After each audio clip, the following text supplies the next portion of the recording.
Vous écoutez la leçon biblique de l'Église de la Science chrétienne indépendante de Plainfield, située à Plainfield, New Jersey, États-Unis d'Amérique. Leçon du dimanche 13 novembre 2022. Sujet: les mortels et les immortels. Texte d'or, Romains. Le don gratuit de Dieu, c'est la vie éternelle en Jésus-Christ, notre Seigneur. Lecture alternée, Jean. Car Dieu a tant aimé le monde qu'il a donné son Fils unique, afin que quiconque croit en lui ne périsse point, mais qu'il ait la vie éternelle. Dieu, en effet, n'a pas envoyé son Fils dans le monde pour qu'il juge le monde, mais pour que le monde soit sauvé par lui. Celui qui croit en lui n'est point jugé, mais celui qui ne croit pas est déjà jugé, parce qu'il n'a pas cru au nom du Fils unique de Dieu. Et ce jugement, c'est que la lumière étant venue dans le monde, les hommes ont préféré les ténèbres à la lumière, parce que leurs œuvres étaient mauvaises. Car quiconque fait le mal est la lumière, et ne vient point à la lumière, de peur que ses œuvres ne soient dévoilées. Mais celui qui agit selon la vérité vient à la lumière, afin que ses œuvres soient manifestées, parce qu'elles sont faites en Dieu. Celui qui croit au Fils a la vie éternelle. La Bible. Je t'exalterai, ô mon Dieu, mon roi, et je bénirai ton nom à toujours et à perpétuité. Chaque jour je te bénirai et je célébrerai ton nom à toujours et à perpétuité. L'Éternel est grand et très digne de louange, et sa grandeur est insondable. Que chaque génération célèbre tes œuvres et publie tes hauts faits.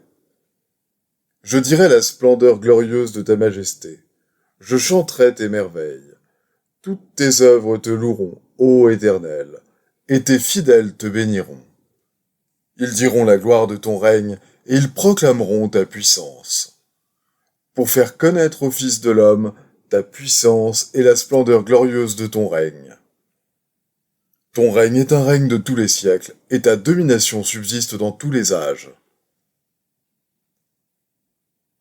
Or Jésus s'était écrié: Celui qui croit en moi, croit non pas en moi, mais en celui qui m'a envoyé. Et celui qui me voit, voit celui qui m'a envoyé. Je suis venu comme une lumière dans le monde, afin que quiconque croit en moi ne demeure pas dans les ténèbres.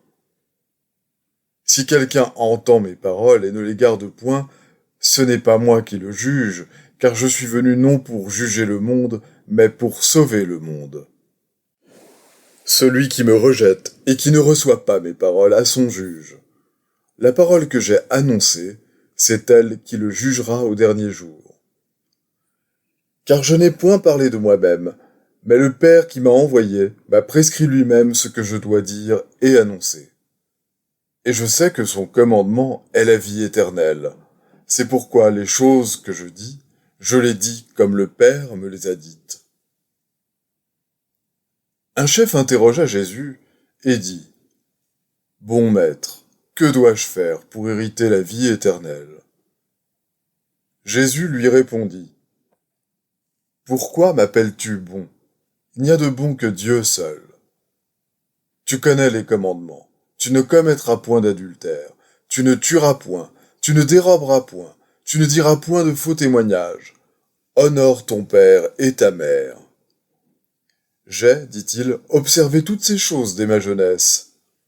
Jésus, ayant entendu cela, lui dit: Il te manque encore une chose. Vends tout ce que tu as, distribue-le aux pauvres, et tu auras un trésor dans les cieux. Puis viens et suis-moi. Lorsqu'il entendit ces paroles, il devint tout triste, car il était très riche. Jésus, voyant qu'il était devenu tout triste, dit: Qu'il est difficile à ceux qui ont des richesses d'entrer dans le royaume de Dieu. Car il est plus facile à un chameau de passer par le trou d'une aiguille qu'à un riche d'entrer dans le royaume de Dieu. Ceux qui l'écoutaient dirent: Et qui peut être sauvé? Jésus répondit: Ce qui est impossible aux hommes est possible à Dieu. Pierre dit alors, Voici, nous avons tout quitté, et nous t'avons suivi. Et Jésus leur dit, Je vous le dis en vérité, il n'est personne qui ayant quitté, à cause du royaume de Dieu, sa maison, ou sa femme, ou ses frères, ou ses parents, ou ses enfants, ne reçoivent beaucoup plus dans ce siècle-ci, et dans le siècle à venir, la vie éternelle. Recommande aux riches du présent siècle de ne pas être orgueilleux, et de ne pas mettre leur espérance dans les richesses incertaines, mais de la mettre en Dieu qui nous donne avec abondance toutes choses pour que nous en jouissions. Recommande-leur de faire du bien, d'être riches en bonnes œuvres, d'avoir de la libéralité, de la générosité, et de s'amasser ainsi pour l'avenir un trésor placé sur un fondement solide, afin de saisir la vie véritable. Grâce soit rendue à Dieu, de ce que, après avoir été esclaves du péché, vous avez obéi de cœur à la règle de doctrine dans laquelle vous avez été instruits. Ayant été affranchis du péché, vous êtes devenus esclaves de la justice. Je parle à la manière des hommes, à cause de la faiblesse de votre chair. De même donc que vous avez livré vos membres comme esclaves à l'impureté et à l'iniquité, pour arriver à l'iniquité, ainsi maintenant, livrez vos membres comme esclaves à la justice, pour arriver à la sainteté.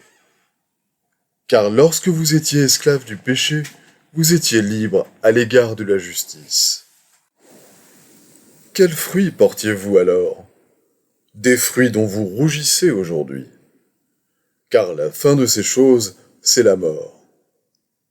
Mais maintenant, étant affranchis du péché et devenus esclaves de Dieu, vous avez pour fruit la sainteté et pour fin la vie éternelle. Ce que je dis, frères, c'est que la chair et le sang ne peuvent hériter le royaume de Dieu, et que la corruption n'hérite pas l'incorruptibilité. Voici, je vous dis un mystère. Nous ne mourrons pas tous, mais tous nous serons changés. En un instant, en un clin d'œil, à la dernière trompette. La trompette sonnera, et les morts ressusciteront incorruptibles, et nous serons changés. Car il faut que ce corps corruptible revête l'incorruptibilité, et que ce corps mortel revête l'immortalité.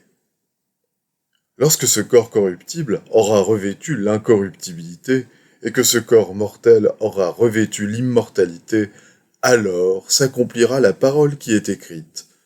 La mort a été engloutie dans la victoire. Ô mort, où est ta victoire ? Ô mort, où est ton aiguillon ? L'aiguillon de la mort, c'est le péché, et la puissance du péché, c'est la loi. Mais grâce soit rendue à Dieu, qui nous donne la victoire par notre Seigneur Jésus-Christ. Je vais maintenant lire les passages corrélatifs tirés du livre d'études de la science chrétienne, Science et santé, avec la clé des Écritures de Mary Baker Eddy. En science chrétienne, l'homme véritable est gouverné par Dieu, par le bien, non par le mal. Et, par conséquent, il est non un mortel, mais un immortel. Dieu crée et gouverne l'univers, y compris l'homme. L'univers est rempli d'idées spirituelles que Dieu développe et elles obéissent à l'entendement qui les crée. L'entendement mortel voudrait rendre matériel ce qui est spirituel et ensuite recouvrer le moi originel de l'homme afin d'échapper à la mortalité de cette erreur. Les mortels ne sont pas comme les immortels, créés à la propre image de Dieu. Mais l'esprit infini étant tout, la conscience mortelle cédera finalement aux faits scientifiques et disparaîtra, et le vrai sens de l'être parfait et à jamais intact apparaîtra. La naissance, la croissance, la maturité et la décomposition humaine ressemblent à l'herbe qui sort du sol en brun vert pour se flétrir ensuite et retourner à son néant primitif. Cette apparence mortelle est temporelle. Elle ne se fond jamais dans l'être immortel, mais disparaît finalement, et l'on s'aperçoit que l'homme immortel, spirituel et éternel est l'homme réel. Les mortels sont les contrefaçons des immortels. Ce sont les enfants du malin, de l'unique mal, qui déclare que l'homme commence dans la poussière ou comme un embryon matériel. En science divine, Dieu et l'homme réel sont inséparables en tant que principe divin et idée divine. Donc, l'homme n'est ni mortel, ni matériel. Les mortels disparaîtront, et les immortels ou enfants de Dieu apparaîtront comme les seules et éternelles vérités de l'homme. Les mortels ne sont pas les enfants déchus de Dieu. Ils n'ont jamais eu un état d'être parfait qui puisse par la suite être retrouvé. Dès le commencement de l'histoire mortelle, ils furent conçus dans le péché et enfantés dans l'iniquité. La mortalité est finalement engloutie dans l'immortalité. Le péché, la maladie et la mort doivent disparaître pour faire place aux faits qui appartiennent à l'homme immortel. Jésus dit, en parlant des enfants de Dieu, non des enfants des hommes. Le royaume de Dieu est au-dedans de vous. C'est-à-dire, la vérité et l'amour règnent dans l'homme réel, ce qui montre que l'homme à l'image de Dieu n'est pas déchu et qu'il est éternel. Le progrès naît de l'expérience. C'est la maturation de l'homme mortel par laquelle il abandonne le mortel pour l'immortel. Soit ici-bas, soit dans l'au-delà, la souffrance ou la science devra détruire toute illusion concernant la vie et l'entendement et régénérer le sens matériel et le moi matériel. Il faut se dépouiller du vieil homme avec ses œuvres. Ce qui est sensuel ou peccable n'est pas immortel. La mort d'un faux sens matériel et du péché, non la mort de la matière organique, est ce qui révèle l'homme et la vie harmonieux, réel et éternel. L'aiguillon de la mort, c'est le péché, et la puissance du péché, c'est la loi de la croyance mortelle, en guerre avec les faits de la vie immortelle, voire avec la loi spirituelle qui dit au sépulcre « Où est ta victoire ?»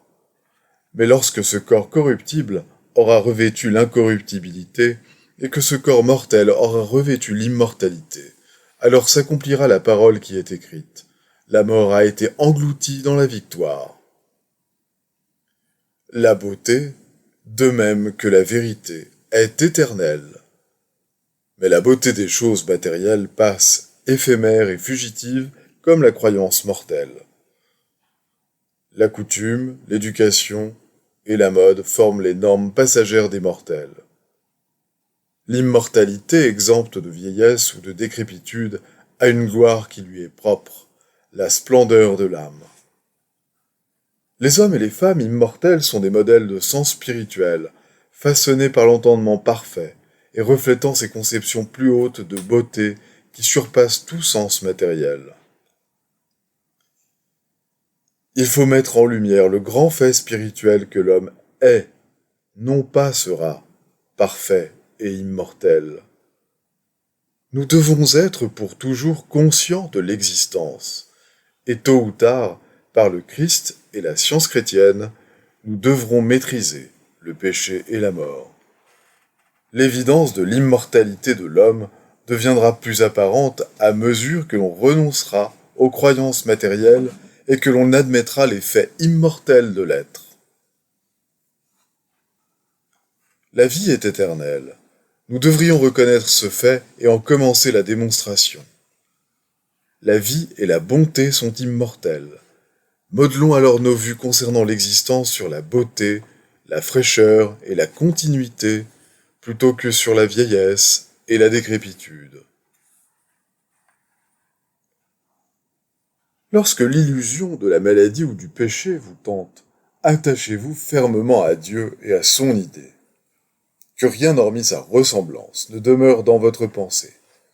Que ni la crainte, ni le doute n'obscurcissent votre sens lumineux et votre calme confiance que la recognition de la vie harmonieuse, comme l'est éternellement la vie, peut détruire tout sens douloureux de ce qui n'est pas la vie ou toute croyance en ce qu'elle n'est pas.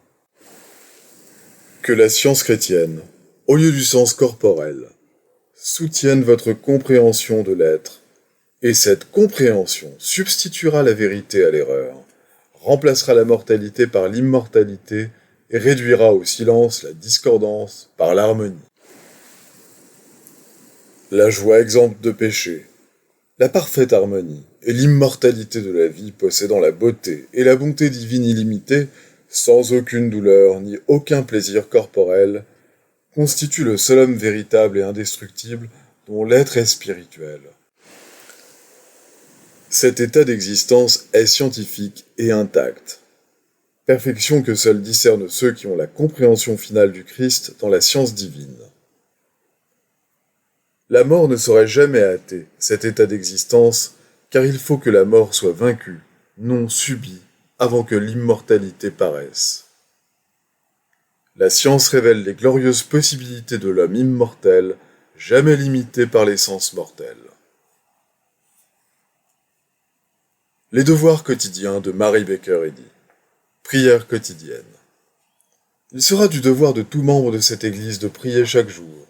Que ton règne vienne, que le règne de la vérité, de la vie et de l'amour divin soit établi en moi et élimine de moi tout péché. Et puisse ta parole enrichir les affections de toute l'humanité et la gouverner. Règle pour les mobiles et les actes. Ni l'animosité, ni un attachement purement personnel ne doivent déterminer les mobiles ou les actes des membres de l'Église mère. Dans la science, l'amour divin seul gouverne l'homme, et un scientiste chrétien reflète les douces aménités de l'amour en réprouvant le péché et en manifestant un véritable esprit de fraternité, de charité et de pardon. Les membres de cette Église doivent journellement veiller et prier pour être délivrés de tout mal, pour ne pas prophétiser, juger, condamner, conseiller, influencer ou être influencés d'une manière erronée. Vigilance face au devoir. Il sera du devoir de chaque membre de cette Église de se défendre journellement contre la suggestion mentale agressive et de ne pas se laisser entraîner à oublier ou à négliger son devoir envers Dieu, envers son leader et envers l'humanité. Par ses œuvres, il sera jugé et justifié ou condamné.